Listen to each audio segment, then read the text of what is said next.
जो कि गांव की एक मेहनती और ईमानदार लड़की थी, लेकिन मेहनत करके भी कभी पूरा नहीं पड़ता था। कभी रोटी होती तो सब्जी नहीं, कभी सब्जी होती तो रोटी नहीं। सुमन हताश होती रही, लेकिन कभी भी उसने गलत काम करने के बारे में नहीं सोचा। और फिर एक ऐसा दिन आया। आज फिर बस 20 रुपए मिले, बच्चों के लिए दाल रोटी हो पाएगी। बस चाक खत्म हो गया है, बच्चों को कल कैसे पढ़ाऊंगी। चलो कोई नहीं, राम जी जो करेंगे अच्छा ही करेंगे। सारा दिन घास फूस साफ करती है, फिर भी इसके माथे पर शिकन नहीं है। इतनी मेहनत कौन करता है भाई? आराम करना सीखो, तभी अमीर बनोगे। तभी भीड़ के बीच से एक बुजुर्ग साधु लड़खड़ाते हुए निकले। साधु के कपड़े पुराने थे, लेकिन चेहरे पर तेज था। वो जानबूझकर अपने हाथ से एक चमकदार सोने की अंगूठी जमीन पर गिरा देते हैं। धीरू की नजर तुरंत उस चमकती हुई अंगूठी पर पड़ती है। उसकी आंखें लालच से बड़ी हो जाती हैं। अरे वाह, ये तो असली सोना है। इतना कीमती माल। नहीं, मैं अभी नहीं उठाऊंगा, सब देख रहे हैं। ये बुढ़ाऊ कौन है? कहीं ये कोई चाल ना हो। अभी थोड़ी देर सब्र रखता हूं, जब कोई नहीं होगा तब जाकर उठाऊंगा। इससे पहले कि कोई उस अंगूठी को उठाता, सुमन की नजर उस अंगूठी पर जा पड़ी।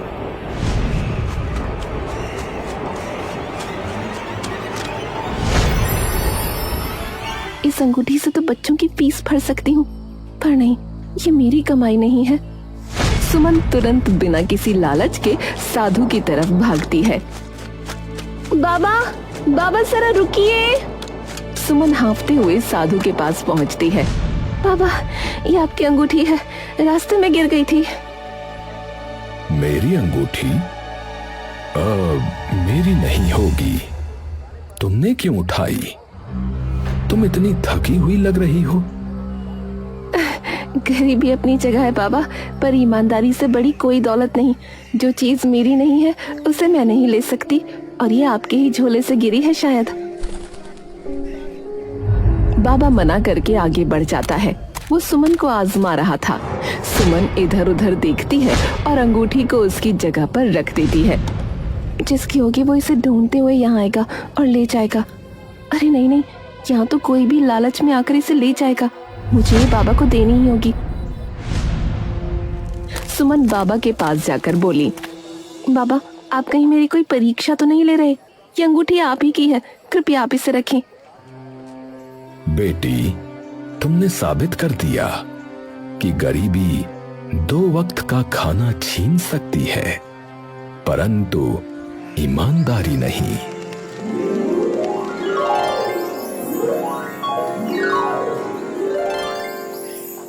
बेवकूफ, मौका हाथ से निकल गया। बस 20 रुपए की सब्जी ही साफ करती रहेगी ये जिंदगी भर। मेरे हाथ से भी गई अब वो अंगूठी।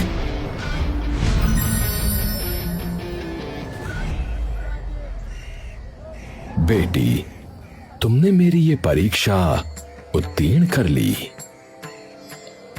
संसार में ईमान और धैर्य से बड़ी कोई शक्ति नहीं है बेटी। ये लो, ये कोई साधारण वस्तु नहीं है। ये तुम्हारी ईमानदारी और परिश्रम का सच्चा मित्र है। इसे सदैव संभाल कर रखना। पर बाबा, इसकी क्या जरूरत है? मैंने तो बस वही किया जो सही था। जब तुम इस पर्स में परिश्रम से कमाए हुए थोड़े से पैसे डालोगी, तो ये तुम्हें उस नेक कमाई का सही पुरस्कार देगा।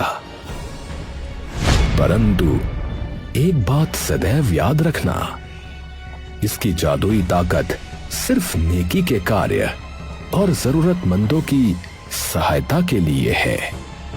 इसे कभी भी लालच में प्रयोग मत करना। साधु मुस्कुराते हैं और तेजी से भीड़ में ओझल हो जाते हैं। धीरू आंखें फाड़ कर ये सब देखता है। उसके चेहरे पर लालच की हंसी आ जाती है। ईमानदारी का दोस्त। ये बुढ़ाऊ इस गरीबन को कोई खजाने की चाबी दे गया लगता है। ये पर्स इसके पास नहीं, मेरे पास होना चाहिए। मैं देखूंगा इसमें क्या चमत्कार है। धीरू गुस्से से अपनी दाढ़ी सहलाता है। सुमन पर्स को कसकर पकड़ती है। वो साधु की बातों के बारे में सोचती है। उसे अभी भी यकीन नहीं हो रहा था कि ये पर्स कोई जादुई चीज है। बाबा ने कहा था मेहनत का दोस्त, पता नहीं ये क्या है, पर बाबा का आशीर्वाद है। सुमन पर्स को लेकर अपनी झोपड़ी की तरफ चलना शुरू करती है। चलते चलते भी वो पर्स को बार बार पलट कर देखती है। अभी ये गरीब घर को जा रही है। मैं रात का इंतजार करूंगा, फिर ये जादुई पर्स मेरा होगा। धीरू एक खतरनाक मुस्कान देता है। अगला दिन सुमन की झोपड़ी। सुमन सुबह उठती है। वो उत्साहित होकर पर्स उठाती है और खोलती है। उसने पिछली रात मेहनत से कमाए हुए 10 रुपए पर्स में डाले थे। अंदर 10 रुपए के 2 नोट, कुल 20 रुपए हैं। सुमन हैरान और खुश होती है। बाबा का आशीर्वाद है, ये तो सच में काम कर रहा है। सुमन बाजार जाती है और उन 20 रुपयों से बच्चों के लिए ज्यादा चाक और कुछ पुरानी स्लेटें खरीदती है। सुमन बच्चों को स्लेटें बांट रही है। धीरू अपनी दुकान से गुस्से में ये सब देखता है।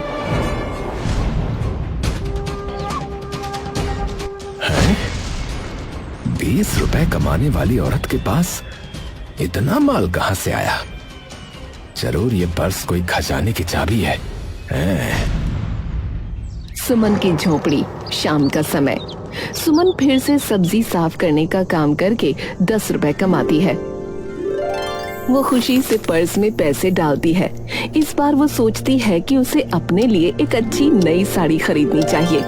अगली सुबह सुमन उत्साहित होकर पर्स खोलती है। अरे पैसा तो गायब है, बस सूखे पत्ते हैं। सुमन उदास होकर बाहर देखती है।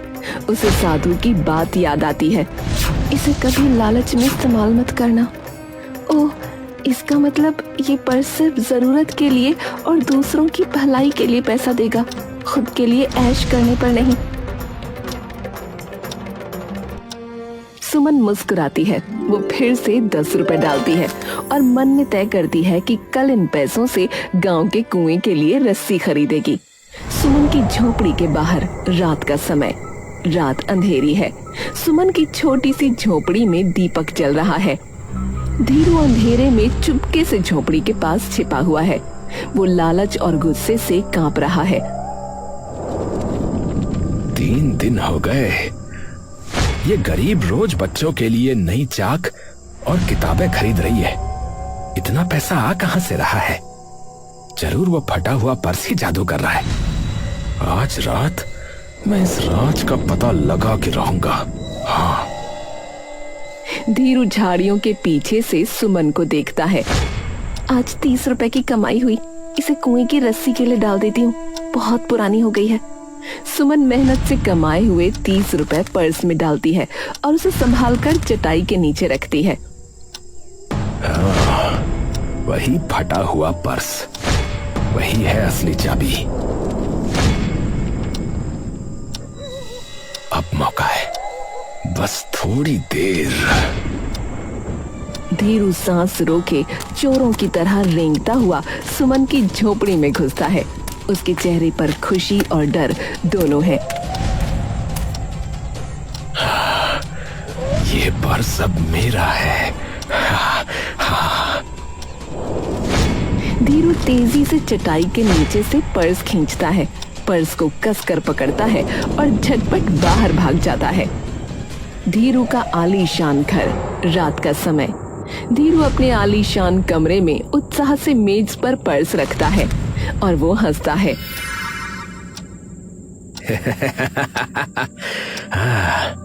ये फटा हुआ पर्स अब मुझे गांव का सबसे अमीर आदमी बनाएगा। वो तुरंत अपनी तिजोरी खोलता है। तिजोरी में काला धन रखा है, किसी गरीब की जमीन कब्जा करके कमाया हुआ। 10 रुपए का क्या फायदा, मैं सीधे 10,000 डालूंगा। ये पर्स तो लाखों करेगा, लाखों। धीरू बड़ी रकम को जबरदस्ती पर्स में ठूंस देता है। पर्स फटने लगता है, लेकिन वो परवाह नहीं करता। कल सुबह मैं करोड़पति बनूंगा। धीरू पर्स को तकिए के नीचे रखता है और बड़े बड़े सपने देखता हुआ सो जाता है। धीरू नींद से जागता है। उसकी आंखों में करोड़पति बनने की चमक है। वो जल्दी से तकिए के नीचे से जादुई पर्स निकालता है। आखिरकार 10,000 के 20,000, 10 गुना भी हो गया तो 1,00,000। मैं गांव का सबसे बड़ा सेठ बनूंगा। पर्स में 10,000 की रकम नहीं है। धीरू चौंक जाता है। उसके चेहरे का रंग उड़ जाता है। अरे ये क्या, कहाँ गया पैसा? पैसा कहाँ गया? कचरा, अरे ये कूड़ा करकट कहाँ से आया? मेरा पैसा कहाँ है? धीरू पागलों की तरह पर्स को फाड़ कर देखता है। जरूर सुमन ने कोई जादू किया होगा। ये बुढ़ाऊ साधु कोई चोर था, ऐसा ही कुछ था। वो जमीन पर बिखरे पत्तों को पांव से कुचलता है। सुमन की बात उसे याद आती है। साधु ने कहा था ईमानदारी का दोस्त, और सुमन ने एक बार कहा था कि लालच में इसका प्रयोग करने पर पैसा गायब हो जाता है। धीरू का दिमाग अब तेजी से चलता है। हाँ, तो ये पर्स चोरी का पैसा नहीं लेगा। हाँ, ये केवल नेक कमाई और नेकी से बढ़ाएगा। अगर मैं अच्छे काम करने का ढोंग करूं तो, अगर मैं दिखावा करूं कि मैं अच्छा हूं तो,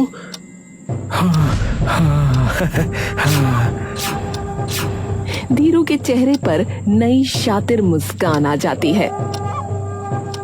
ये गुंडागर्दी का पर्स नहीं, ढोंग का पर्स है। मैं लोगों की मदद का दिखावा करूंगा और पर्स को बेवकूफ बनाऊंगा। हाँ।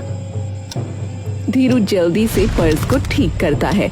वो ईमानदारी से कमाए हुए 50 रुपए जो उसके एक पुराने किराएदार से मिले थे पर्स में डालता है। अब इंतजार कर, कल मैं संत बनूंगा, सिर्फ एक दिन के लिए। धीरू बड़े बड़े सपने देखकर खुशी से फिर से सोने की कोशिश करता है। बाहर तेज धूप और परिंदों की आवाज आ रही है। धीरू अब सजा धजा है। उसके चेहरे पर एक झूठी मुस्कान है। उसने पर्स में ईमानदारी से कमाए हुए 50 रुपए डाले थे। धीरू उत्साह से पर्स खोलता है। पर्स में 50 रुपए के 2 नोट यानी कुल 100 रुपए हैं। ये काम कर गया, ये काम कर गया। पर्स बेवकूफ बन गया। ये मेरी नीयत को नहीं, मेरे बाहरी काम को देखता है। धीरू तुरंत पैसे जेब में रखता है और एक बड़ी चाल चलने के लिए बाजार की ओर भागता है। धीरू अब बदला हुआ दिख रहा है। वो विनम्रता और हमदर्दी का ढोंग कर रहा है। वो एक गरीब सब्जी बेचने वाली अम्मा के पास जाता है। अम्मा, अरे इतनी धूप में अकेली क्यों बैठी हो? तुम्हारा ठेला देखो कितना खराब है। धीरू उस अम्मा को बढ़ा चढ़ाकर 500 रुपए देता है। सेठ जी, आप सूरज कहाँ से निकला आज?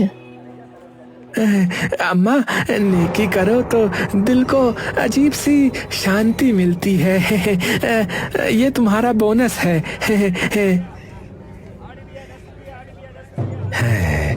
अब मेरा पर्स इसे लाखों में बदलेगा। धीरू उसी दिन पूरे गांव में छोटा छोटा दान करता है। कभी किसी को शरबत पिलाता है तो कभी गरीब बच्चों को मिठाई देता है। सुमन, देखो नेकी ऐसे करते हैं। हाँ, सिर्फ किताबें खरीदने से काम नहीं चलता है। सुमन हैरान होकर धीरू को देखती है। उसे शक होता है। धीरू थका हुआ है पर खुश है। उसने लाखों की एक्टिंग की है। धीरू पर्स में बड़ी रकम डालता है।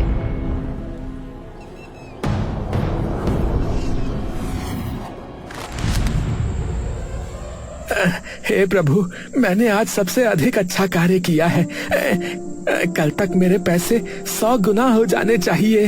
हाँ। धीरू इंतजार करता हुआ सो जाता है। उसे नहीं पता कि बुजुर्ग साधु दूर से उसे देख रहे हैं। धीरू नींद से जागता है। वो उत्साह में है क्योंकि उसे लगता है कि उसका ढोंग काम कर गया है। धीरू तेजी से पर्स की ओर लपकता है। कल तो मैंने पूरे गांव में एक्टिंग की थी। पैसे तो अब लाखों हो गए होंगे। हाँ, हाँ। धीरू उत्साह से पर्स खोलता है, लेकिन पर्स में नोट नहीं है। पर्स पत्थरों और सूखे कांटों से भरा है। ये क्या मजाक है? ये क्या मजाक है? मैंने दान दिया था, लोगों की मदद की थी। ये पर्स काम क्यों नहीं कर रहा है? बाबा, आप, ये पर्स खराब हो गया। मैंने तो अच्छा काम किया था। नेक कार्य बाहर से किए जाते हैं या हृदय से धीरू? जब तुम उस अम्मा को पैसे दे रहे थे तो तुम्हारे मन में क्या चल रहा था? मदद का भाव था। नहीं, तुम्हारे मन में था ये बुढ़िया मेरे लाखों बनाएगी। तुमने सहायता का मात्र दिखावा किया। इस जादुई पर्स को बाहरी ढोंग नहीं, अंदर की नीयत चाहिए। ये मात्र सच्चे हृदय से कमाए और खर्च किए पैसे को बढ़ाता है। मुझे क्षमा कर दीजिए बाबा, मेरा लालच बहुत बढ़ गया था। लालच इंसान को अकेला और असफल बनाता है धीरू। गांव वालों, ये जादुई पर्स सुमन की ईमानदारी और उसके धैर्य का पुरस्कार था। इसने सिर्फ सच्चे हृदय से की गई नेकी को बढ़ाया। धीरू ने इसका मात्र दिखावा किया, इसलिए पर्स ने उसे मात्र पत्थर दिए। मैं माफी मांगता हूं सुमन, मैंने लालच में तुम्हारा पर्स चुराया और नेकी का ढोंग किया। मैंने सोचा था कि मैं इस जादुई पर्स को बेवकूफ बना सकता हूं, पर पर्स ने मेरी बुरी नीयत को पहचान लिया। धीरू झुके हुए सर के साथ सुमन को पर्स वापस करता है। कोई बात नहीं धीरू भाई, उम्मीद है आप समझ गए होंगे। सुमन, तुम्हारी ईमानदारी ने इस जादू को सत्य साबित कर दिया। गांव के लोग अब सुमन की तारीफ करते हैं। वो धीरू को देखते हैं जिसने अब सबक सीख लिया है। बुजुर्ग साधु सुमन के पास आते हैं। बेटी, अब तुम्हें इस जादुई पर्स की कोई आवश्यकता नहीं है। तुम्हारी ईमानदारी ही तुम्हारा सबसे बड़ा जादू है। अब तुम जो भी कमाओगी वो नेक कमाई स्वतः अपने आप बढ़ेगी। धीरू, तुम भी मेहनत करो और नेक नियत रखो। लालच करना छोड़ दो। धीरू गहरी सोच में डूबा हुआ है। वो सचमुच अब मेहनत करने का फैसला करता है। अगले दिन से फिर अपनी सब्जी बेचने सुमन निकल पड़ती है।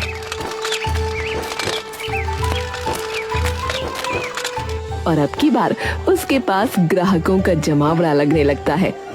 तेरे घर देर है प्रभु, अंधेर नहीं।